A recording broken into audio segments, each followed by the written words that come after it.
Isa ng free agent, unrestricted, itong si Jared Dillinger. At ang tanong, sino pa kaya sa mga susunod na players ng Ginebra ang mawawala dyan? Dahil of course, alam natin ang Ginebra ngayon ay dumadaan sa maraming mga injuries. Yan nga ang dahilan kung ba't nila kinuha itong si David Morel mula doon sa free agency list. Kung sakasakali na itong si Jared Dillinger nga ay unrestricted free agent, sino kaya ang susunod dyan? Ang nakikita natin ay itong si Aljon Mariano. Dahil ito yung nakadalawang surgery na at hindi na ginagamit ni Coach Tim Cone. Malamang itong si Jason David at Von Pesumal ay sumunod din dyan ayon doon sa ibang espekulasyon.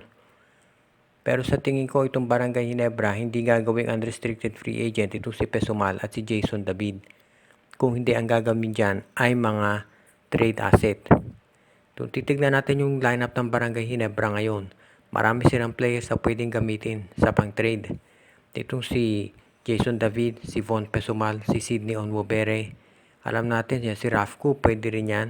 Si Jeremiah Gray, si Stanley Pringle. Maraming options si Coach Tim Cone. Ang tanong kasi ngayon, dahil nga naging unrestricted, ito si Jared Dillinger, kaya ginawang unrestricted free agent yan dahil susobra sa field foreigner ang Barangay Ginebra. Samantala naman, ito si Aljon Mariano sa tingin ko, kung yan magiging unrestricted free agent, ay maraming pwedeng teams na kumuha dyan dahil veterano at maraming eksperyensya. Sa panig ngayon ng Ginebra, mukhang marami bang pwedeng pagbabago dito sa kanilang lineup. Dahil asahan natin na kahit na yung mga players ng Ginebra ngayon maraming injury, ay gagawa pa rin at gagawa ng paraan si Coach Tim Cone para sila ay makapagbigay ng magandang laban kontra dito sa San Miguel, TNT at sa iba pang mga koponan.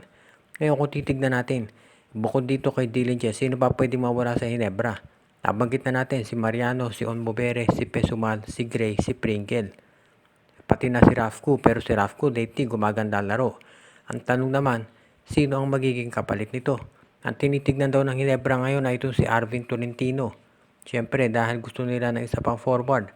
Plus itong si Chris Newsome na magiging unrestricted free agent. Baka yung unrestricted free agent na si Troy Rosario sa Ginebra mapunta. Pero matunog din na baka ito ay sa San Miguel.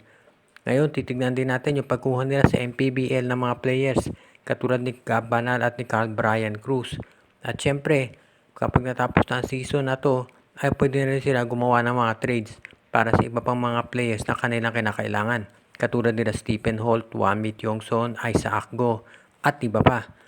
Lahat ng ito ay magdedepende kung ano ang gagawin ng Barangay Ginebra at syempre kung sino magiging available. Ang maliwanag dito, yung pag-alis kay Jared Dillinger dito sa lineup ng Ginebra, hindi dyan ito natatapos dahil meron pang mga susunod.